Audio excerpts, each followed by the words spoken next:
Hi guys, so ito po ang Hikari Skin Essentials Ultra Fresh Sunscreen.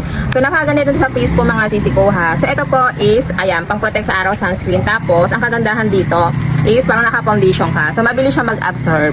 Okay? So ito guys, madali siyang i-blend sa ating face po. Ayan siya. Ang nagustuhan ko rin dito is very moisturizing sa face, blooming. Ayan, hindi po siya dry sa face, ang kagandahan. Pag naglagay kayo dito mga miha, mga sisi ko, parang kayo naka-foundation din. So no need na mag-foundation. So ang kailangan nyo na lang dyan is mag-lipstick. Ayan. Hindi nyo na kailangan mag-foundation.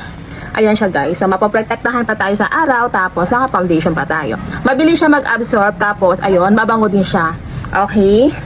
Ayan guys, yung ating face. Okay? So pasensya na sa face po natin. Sampansin lang natin yung pagka-moisturizing sa face po.